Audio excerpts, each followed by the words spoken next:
ذلیل اور رسوا کرنے والا عقیدہ ہے. اور خاتم مسیح کو مانتا ہے جس کا آخری فیض دنیا نے دیا.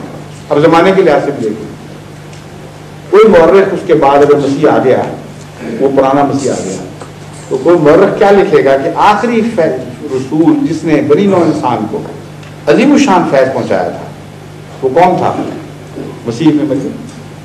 وہ آیا اور امت کے دن پھرے اور امت محمدیہ کو غالب کر گیا، ساری دنیا پر اس کو غلبہ عظیم عطا کر دیا. اس لیے خاتم تو پھر وہی بنتے ہیں. میں نے کہا یہ ان دو معنوں میں ختم کر دیا. آپ بتائیے آپ کے کون ہے؟ ہم کہتے ہیں حضرت مسیح لازماً مر چکے تھے اور ہر نبی مر چکا تھا رسول اللہ صلی اللہ علیہ وسلم کی بعثت کے بعد، اس لیے آپ خاتم کل تھے. نمبر 2، ہم مانتے ہیں کہ ہر نبی کا فیض بھی ختم ہو چکا تھا، صرف ایک نبی کا فیض جاری تھا جو محمد مصطفیٰ صلی اللہ علیہ وسلم کا فیض تھا. اور اس مضمون کو قرآن کریم کی دوسری آیت خاتمیت کے اس مضمون کو خود بیان کر رہی ہے، شک سے بالا بیان کر رہی ہے. اس کے بعد آپ کے پاس کیا بات رہ جاتی ہے ہم پر الزام رکھنے؟ وہ ہے من یطع اللہ والرسول فاولئک مع الذین انعم اللہ علیہم من النبیین والصدیقین والشہداء والصالحین وحسن اولئک رفیقا. یہ ختم نبوت کا اعلان کرنے والے جو مولوی ہیں یہ آیت بتاتے ہی نہیں آپ کو، یہ چھپا کے رکھ لیتے ہیں. ان کو پتا ہے کہ یہ سامنے آئی تو ختم نبوت کا مضمون کھول جائے گا، ہمارا سارا فریب دھوکہ ختم ہو جائے گا. اس آیت میں وہ اعلان ہے جو میں نے ابھی بیان کیا ہے.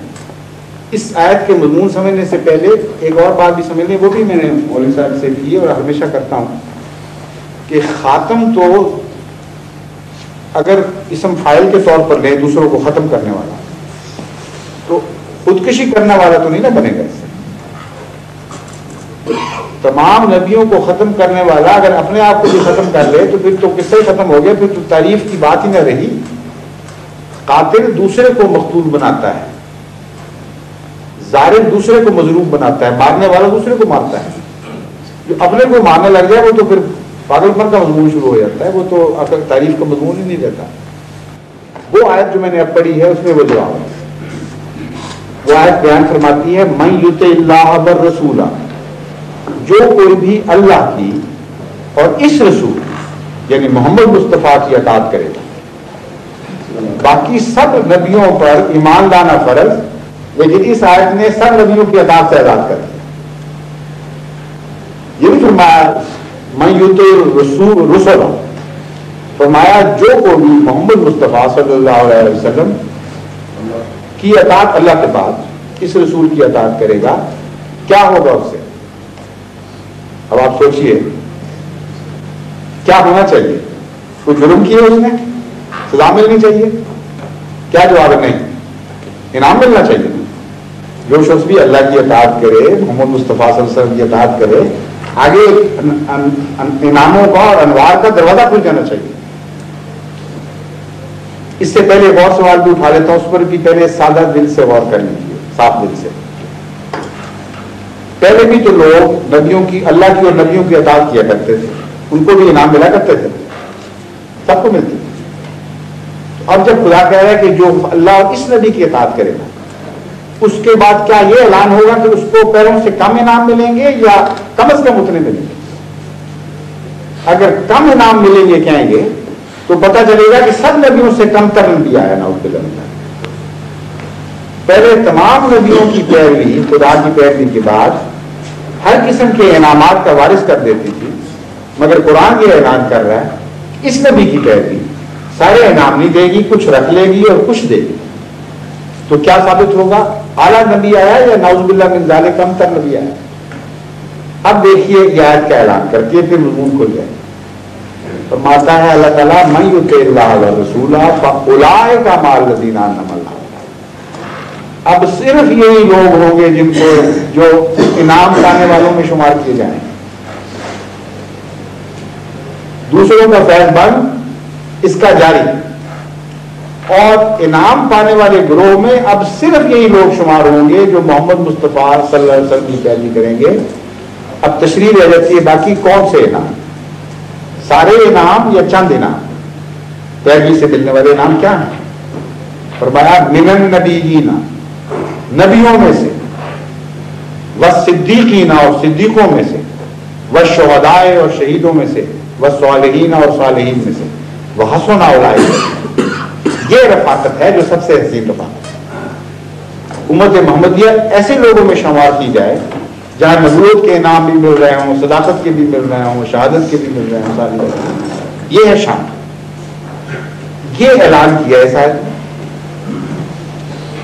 اور علماء کہتے ہیں نہیں، ان سے پوچھیں تو وہ کہیں گے یہ اعلان ہے کہ من یطع اللہ والرسول، جو شخص بھی اللہ اور اس رسول کی اطاعت کرے گا اسے وہ سارے انعام نہیں ملیں گے جو پہلے نبیوں کی اطاعت سے ملا کرتے تھے۔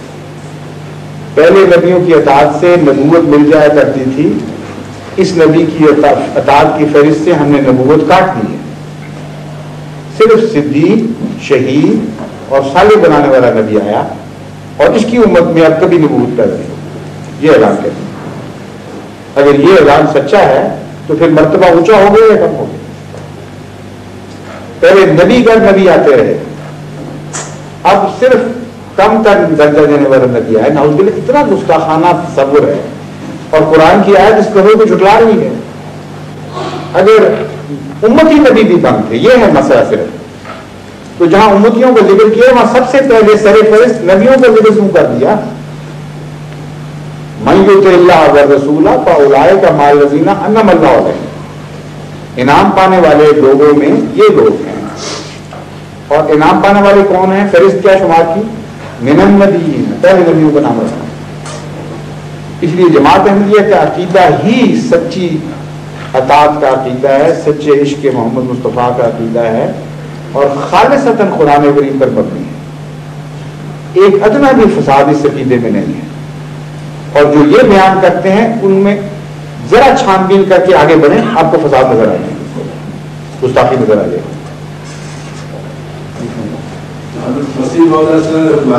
غیرت کی جا ہے عیسیٰ غیرت کی جا ہے عیسیٰ زندہ ہوا مضمون اور زمین میں شاہ جہاں ہمارا، یہ ہشام کا شعر ہے نہیں؟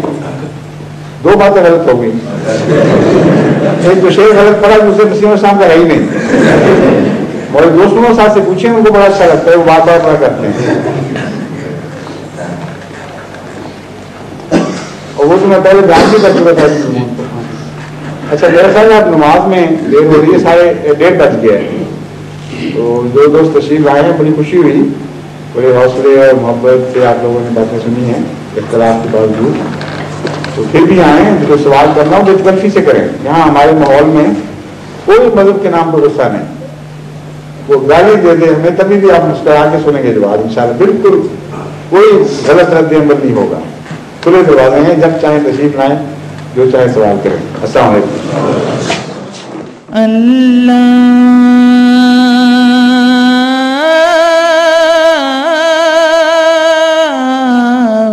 اکبر۔ MTA International, reaching the corners of the earth.